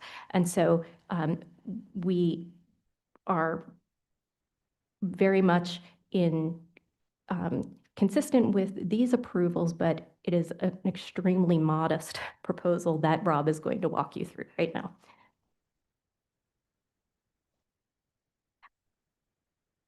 Thank you, Aaron. Good afternoon, commissioners. We appreciate your time and attention. So programmatically, as head of school, Greg had mentioned, the beginners, which are in the Hubble building, are going to be located in the new 109. The fourth graders, which are in the north building, are also going to come and join the lower school campus, consolidating both the lower school and the upper school around their faculty, their students, their specialists, and their special teaching spaces. And this is the section through 109. It is tall. It's been chopped into, as I said, 17 apartments over time. And so what we are really trying to do is figure out how to get quality classroom spaces into that building. The first move is we're actually relocating all of the floors so that they will align with 111 and 113. The upper stories, you can see that's really relatively small adjustment compared to the windows, but as we get to the lower couple levels of the facade, we begin to have some potential for interference between those floor levels and the fenestration on 73rd. The programs that are going to go in, it really ends up being kind of a barbell of spaces because it's got a window well in the middle, which we're not touching, and then we produce new circulation, which means we're trying to get a significant classroom space in the north and a significant classroom space in the south, and then carry that as we go up. And you'll see on the topmost floor where we're asking to raise the roof of the rear portion of the building by 5 feet to create an indoor play area. The multi-purpose room that Greg mentioned is actually in the cellar. You'll see it at the lowest level on the left, where we're able to get a big multi-purpose room that can help alleviate the assembly space demands. So this is the proposed addition of 109 to 111 and 113. The alignment of the floors across, and you can see it's really just on the first couple of lower levels where we have interference, and I'll get into explaining how we think we're going to mitigate those particular floor interventions. Photograph of the existing. We are, as Aaron mentioned, replacing the door. It's 2 small leaves currently, and for accessibility, we really need 1 full width door. So we're going to replicate all of the details that exist in the 2 doors now, but create a single leaf that can be both mechanically operated and is of sufficient width for ADA. And you can see this is that. We are modifying a little bit the mullion pattern within the door. The grill work and windows were added to the building when it was made into multifamily.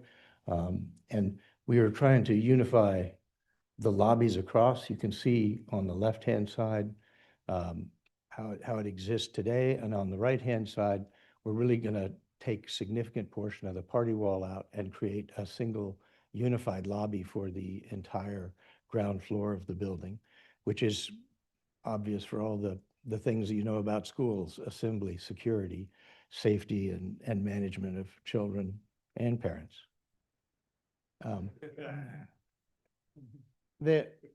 So this is the existing condition. On the left-hand side is where the multifamily unit was put in, and there was a floor slab delivered kind of right into the middle of the transom. We're going to be able to be a little bit above that on the right-hand side, where the way we're managing that floor intersection, it sets back from the facade. We're still going to keep the opacity of the transom because there's other things going on behind there. But we think this is really minimal impact to the street presence of that opening. And this is the details of the door, really taking the wood paneling and things that are there, interpreting them into a larger opening. As you go up the building, that upper floor is a little more challenging. You'll see in section on the right, there's the balustrade, stone balustrade that is out forward, and then the stone transoms that Aaron was describing. We're moving the windows into the stone openings, which, as she suggested, we thought was the historically correct location for those windows. It allows us to then do some construction behind, and what we're proposing, where we've got that floor level arriving a little bit higher than the balustrade level, is that we're actually going to install a textured glass curtain, if you will, back behind the glazing so that you still get the light through the window and the representation to the street. The little dotted line on the section on the right-hand side, that's actually the view from across the street. And so the balustrade itself, plus the depth of the mullions, then with the textured glass behind, we really believe will be minimal effect of the realigned floor on the streetscape of 73rd Street. And this is sections how that works. When you're looking at it, we've really kept the structure and most of the material back away from the facade so that the windows continue to read as they always have relative to the street. The stair comes up and it wraps around. It's kind of the blue route is for the kindergartners and beginners that have their own special route to their spaces. And then that consolidated lobby where it's all working together. And you can see now that the articulation of the mullions in the door is intended to match the doors of the existing Walsh facility and the windows that are now revealed for the rest of the lobby in 109. Is the renderings of that street front. The rear of the building, it's built full height all the way to the full back, and it's got this funny L. And in our struggles to create adequate classroom space, we actually originally built the entire building out to that north property line and proposed that. Got some pushback at the community board landmarks meeting from the neighbors to the north. We were able to schedule meetings with that co-op board and get together with them and actually come to a compromised agreement where we're going to build out to the third story, which you see on the right-hand side, because that gets us up to where the kindergarten rooms are, and the kindergartners need bigger floor space. It's just a fundamental to how that teaching and pedagogy works. But then we scale it back, and we are going to increase the footprint by 5 feet on that setback, but for the rest of the building, stay up.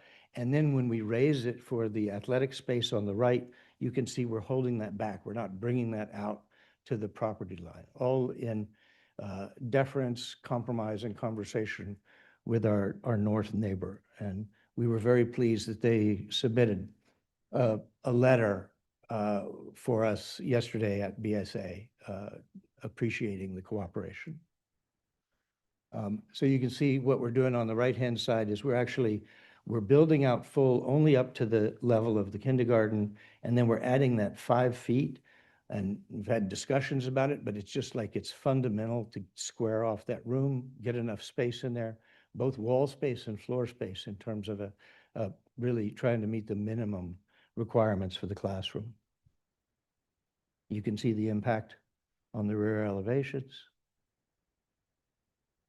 And there will be windows on that east side of that bump out into those classrooms.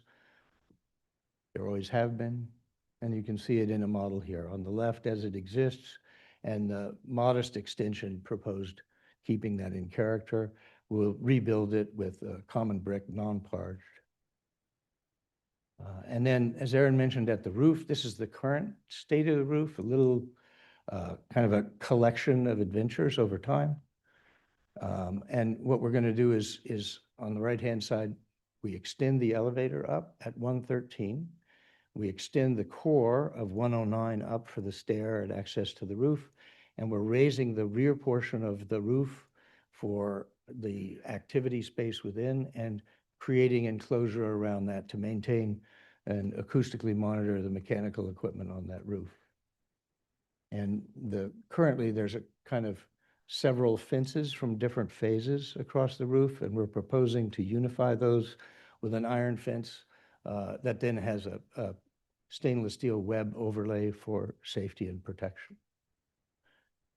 And you can see these are where we're taking out the current bulkheads on 109. That's a stair bulkhead, elevator, boiler flue, and then adding in blue on the right, the elevator extension, the core up of 109, and the slightly raised roof at the rear portion. We did our mock-ups, and as you proceed from Lexington, walking down the block, you can see it's really almost never apparent until you begin to get a little bit farther to the west, and you can see now, looking back up, the drawings, the images on the lower left show you what is visible within the inscribed red square. And you begin to see that bulkhead that's on top of 109 and the elevator and stair bulkhead from there. With that, we'd like to invite your questions. Thank you very much. Thank you. Commissioners, do we have any questions? Okay, so let's go ahead. I think we have some people signed up for public testimony. Let's start with Zainab Turan.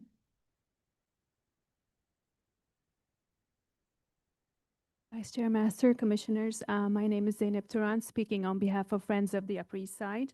Friends Preservation Committee does not object to the proposal to integrate the Hunt and Hunt building at number 109 into the existing school complex, nor the associated programmatic reorganization and modifications to floor levels. The scope of work is limited and does not alter the building's visual character along the street. The rooftop addition clad in metal is appropriate given its minimal visibility from the public right-of-way. We also find the rear infill at number 109 acceptable and acknowledge the applicant's efforts to reduce its mass in response to concerns raised by neighbors. Our objection lies in the direct consequence of this institutional expansion. That is, the elimination of 17 rent-stabilized apartments, resulting in 17 evictions and the displacement of 17 neighbors. As a preservation organization, Friends has long supported the protection of both affordable housing and the historic fabric of the Upper East Side. The loss of these apartments intensifies a long-standing issue and undermines the social fabric and residential vitality of our neighborhood. Thank you. Thank you. And now we're going to have John Graham.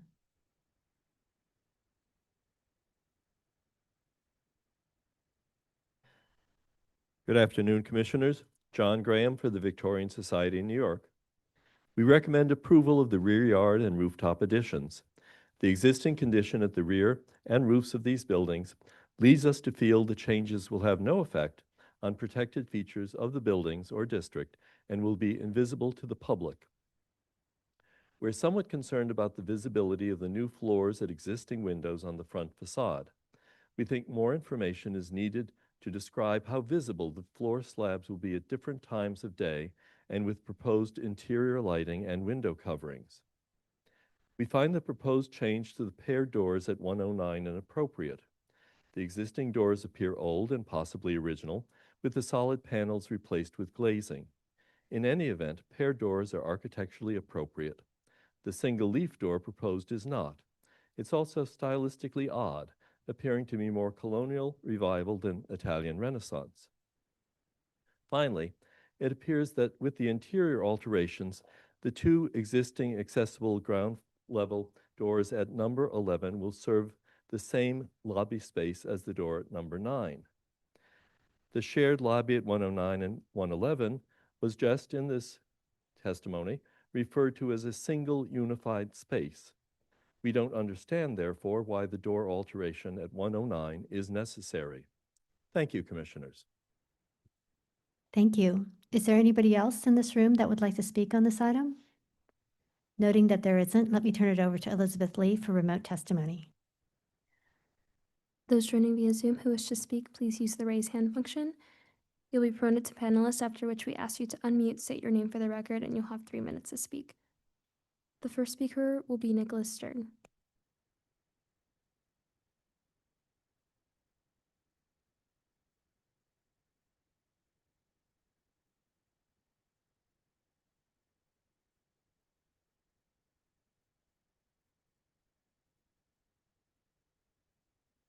Sorry. Good afternoon, Commissioners. Thank you for your review of this proposal. My name is Nicholas Stern. I am an alumnus of the Buckley School. My son attended the Buckley School. I am a lifelong Manhattan resident. And I've been involved with the Buckley School for many years of my adult life. Professionally, I spent a career in landmarked general construction and development on the Upper East Side, as well as Greenwich Village. My father was the late architect, Robert A.M. Stern, who was also a great supporter of the school, hence my attendance there, which I am grateful to him for. As Greg has made clear, the school has always put forth in its teaching as well as its public behavior a modesty and a do unto others you would have them do unto themselves, and particularly a consideration towards its neighbors. In this particular project, perhaps one of the more essential acquisitions of the school over recent decades, but really one of the more challenging projects. If you go back to the drawings, you'll see the floor heights in this particular building are dramatically more disparate than other projects the school has handled to date. And the school took particular sensitivity in a long list of firms who were interviewed, all in the academic space, particularly in the landmark district space, and their attention on how they would make this essential programmatic adjustment for the school with an almost invisible hand. And I believe the school chose very wisely in the thoughtful and detail-driven firm of Rogers Architects, who has spent a great deal of time really trying to peel this onion and look at every possible challenge in the landmarks capacity and public viewership capacity, while honoring a extremely difficult program asked by the school. The school is historically and doesn't ask for the most and then settle for what it can get. It really tries to consider everything internally before going to public forums such as this. And I hope that's reflected, because I do feel that the school his desires modest but essential, and I take particular note of the comments before about the loss of units and the building. That is a separate conversation, but one that has weighed heavily on the school to date. I thank you again for your view of this project. I did have the good fortune to review not just our selection and the process itself, but the scheme itself with my father in November. He, as you know, is a great supporter of the commission and landmarks at large in New York City, and as a neighborhood resident on East 65th Street and a supporter of the school. Apologies, that's time. Particular interest. Anyway, he did have great enthusiasm for this project, and he asks from beyond, as it were, that we move forward with this project. Thank you. The next speaker will be Nancy Paduano.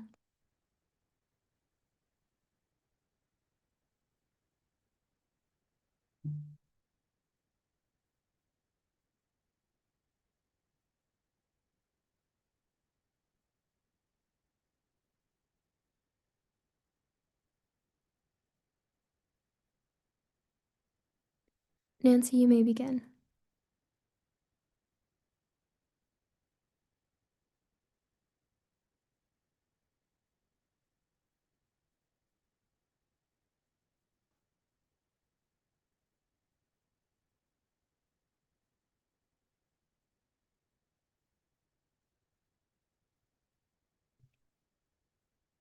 Nancy, you are unmuted and you may begin.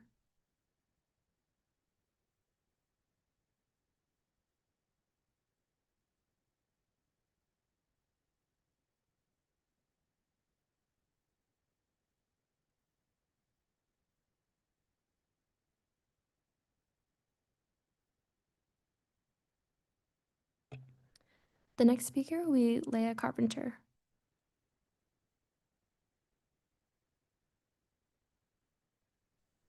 Thank you very much. I am a current parent and trustee at the Buckley School and want to echo what all the prior speakers from Buckley have said. Buckley has always respected the historic fabric of our neighborhood. As a school, we have been and will continue to be a thoughtful neighbor. These proposed changes are really necessary to keep Buckley as one of the finest schools in the city, and we have taken great care in considering the impact on our neighbors, as we have done with all previous improvements to our physical plant.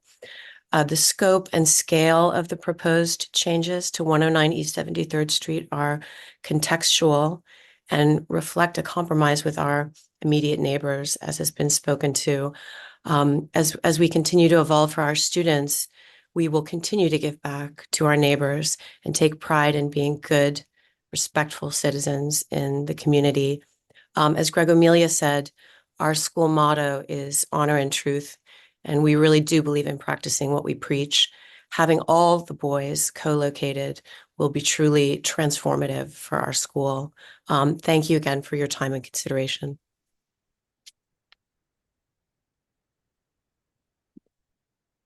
Anyone else who wishes to speak, please raise your hand.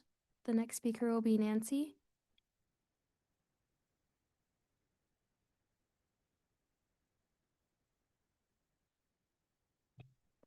You may begin, Nancy.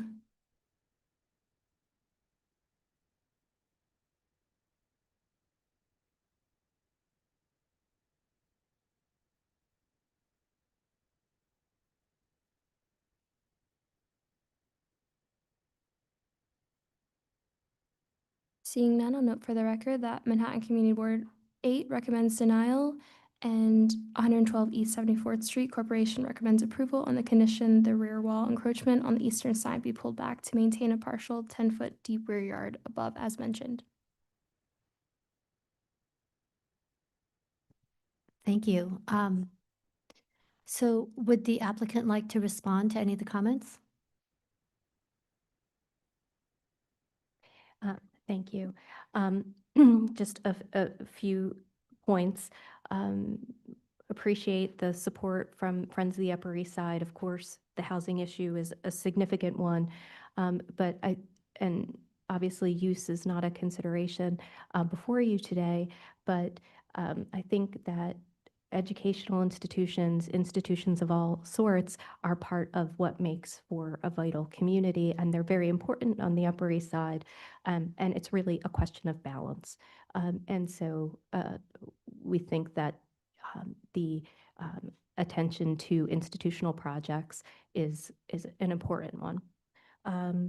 The question about the doors. Single leaf versus double leaf, the existing double leaf doors. It is a shared lobby, but the beginners need a separate entry. These are small boys juxtaposed with larger boys. There's a different rate of movement and transfer through the spaces. And so it is very much a requirement to have an accessible entry. This is going to be a dedicated entry for the kindergarten boys who have a separate pathway up to their spaces on the second floor of the building. And then we looked very closely at the conditions for the the third floor space, where the floor intersects behind the window wall. It's, the place we started at was sheetrock wall. We've evolved into something that steps back significantly more with the fluted glass pattern. We think it's very much going to appear as a drapery, a window treatment, and that light will transmit through both above and beyond that level. And if I can just show you in section.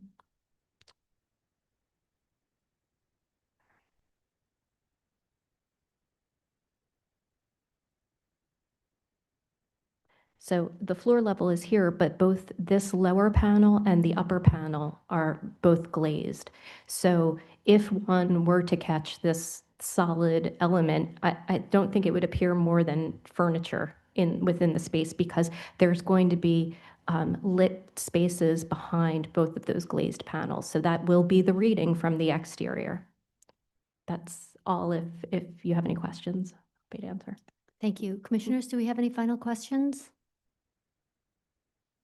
Okay, Commissioner Chu? So, in terms of the floor level, because the biggest move is resetting all the floors. Can you go to that slide with Yep. sections? This one? Yeah. So the bottom floors are clearly severely misaligned in existing condition. The top floors start to get very close. And even the tops that seem at the right level, and is it just to do a new construction type, get all structure to be new and rational and work together and not cobbled together? Is that just? Yeah, it's basically, we've got to add shear walls. We've got to do a lot of work in there. So to give it a sort of a clean slate, but also to maintain ceiling height and classroom volumes by using new construction rather than kind of cribbing under or over or infilling or doing those things. And interesting, there were long discussions about that. And in the end, we felt like the clean start really gives them the kind of facilities that it's going to take. It's, given the time and effort that's going to go into it, it's there. And we are working with SUM and TY Lin. Right. So they're essentially going to shore up the box and then come in and correct floors and reconnect and stabilize. And add shear walls around the stair core. Okay, thank you. Any other questions? Okay, let's go ahead and close the hearing. Commissioner Wilder, would you make a motion to close the hearing? So move. Thank you. Commissioner Chu, would you second that? Second. Thank you. All in favor, say aye. Aye. Any opposed? Okay, the hearing is closed. Commissioner Mayen, would you like to start this discussion? Nope, no problem. Commissioner Chu, would you mind starting this? Sure. Very clear presentation. I really appreciate the level of detail and explanation behind it. And I will say one thing, and I don't, use is something that we don't have purview over, but when I look at your proposal, I do like the fact that here's an institution that has occupied two existing historic buildings, and they're investing in their location, they're investing in their real estate to expand and be permanent. And I think overall, I like that message a lot. The quality of the work seems high to me. I understand the approach to resetting the slabs. Personally, the facade condition that you're looking at, I feel comfortable with. There's sometimes, if you can afford it in your plan, you can pull the slab back a little at the window bay. These are all kinds of moves that, as architects, we look at. I believe that the visibility here is pretty minimal at that condition, considering the balcony location. I think it's a very nice design. I like the fact that there's some sense of the exterior and the sort of insertion of the inner new plan. I can see that you're running stairs around that condition. I think that's a good move to keep a sense of a transition between the facade and the new planning where you can do it.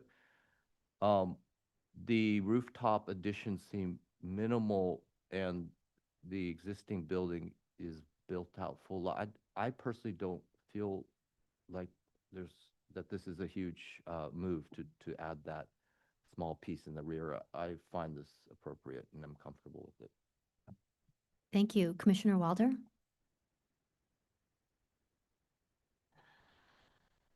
Yes, thank you for the presentation. I think it is a good presentation that really articulates different things you're trying to do throughout the buildings. I think also thank you for the clarification on the door. So just starting there, I can see a case where either one would be appropriate. And so for that, I think the new door design, size, is appropriate. It does relate to the other doors and windows on that ground level. And I think seeing it from the inside, it does have some impact, which makes it kind of unify the space. So I can find that appropriate. I think the rooftop addition is pretty modest, and I can find that appropriate. I think by looking at the rest of the buildings and the rear, in relation to the rear extension and the just context around, I can see that as being appropriate. So overall, I think it's a good project, and I can find it appropriate. Thank you. Commissioner Ginsburg? I agree with my fellow commissioners, a really good, clear presentation and appropriate. Thank you. Commissioner Mayan? Agreed with everything as well. Thank you. Commissioner Chen? Same here. And Commissioner Jefferson? Yeah. Yeah, I think it helps to go last, right? So let's go ahead and let's go ahead and call the vote. Oh, no. Oh, we have to read the motion. Sorry, I'm rushing. Okay. Commissioner Chu, would you like to read the motion? Okay. Very good. In the case of LPC 23, I'm sorry, LPC 2603-028, 109, 113 East 73rd Street, Upper East Side Historic District, a neo-Italian Renaissance style row house designed by Hunt and built in 1911 to 1912, a row house number 111 with Renaissance style details designed by Gurdon S. Parker and built in 1922, and a row house 113 originally designed by George B. Post and Sons, built in 1906 to 08 and altered in 1962 by Brown, Lawford, and Forbes. Application is to modify floor levels and combine number 109 with numbers 111 and 113, replace the entry door and windows, and construct a rooftop and rear yard addition. I recommend approval, finding that the existing entrance infill is not original except for the stone step. Therefore, the proposed work will not eliminate any significant architectural features, that the proposed multi-light wood entry door and profiled wood surround will be in keeping with the configuration, materials, and details and finish of the historic entry doors found at converted row houses throughout the historic district, and the single wider door will provide barrier-free access to the building in the least intrusive manner possible. That the proposed multi-light windows at the third floor will match the historic windows in terms of their configuration, materials, details, and finish, and the change in operation from casement to fixed will not be perceptible from the street. That the proposed interior safety window assemblies and floor-level changes at the third floor will be set back from the exterior windows and seen in conjunction with the balcony balustrade and exterior multi-light windows, helping these features recede from view and will not detract from any exterior architectural feature. That the proposed brick-clad rooftop details addition will be simply designed and set back from the front facade. That the proposed rooftop bulkheads will only be partially visible over the front facades from oblique angles when viewed from East 73rd Street across Park Avenue. That the setback of the proposed guardrails behind the parapet, rail spacing, and light mesh will create a more uniform appearance than the guardrails they are replacing, helping to minimize this feature's visual presence. That the proposed rear addition will not project into the rear yard beyond the existing adjacent additions, and therefore will not further diminish the central green space or compromise a unified row. That the design and materiality of the rear addition, featuring punched windows and brick cladding, will be in keeping with the scale and character of other rear facades within the block. That the cumulative effect of added volume of the proposed rooftop and rear yard additions will not overwhelm the buildings or surrounding buildings in the block, and that the proposed work will not detract from the special historic and architectural character of the building or the Upper East Side Historic District. Thank you. Commissioner Wilder, would you second that motion? Second. Thank you. Mark, will you call the vote? Vice Chair Master, Aye. Commissioner Chen, Aye. Commissioner Chu, Aye. Commissioner Ginsburg, Aye. Commissioner Jefferson, Aye. Commissioner Mann, Aye. Commissioner Wilder. Aye. With 7 in favor, none opposed, the motion passes. Thank you. That's been approved. Okay, do we have to read anything in? Okay, we're done? Okay. That concludes the public hearing and public meeting for January 13th, 2026. Thank you all for your participation, and we will see everybody on Tuesday, January 27th for our next public hearing and public meeting.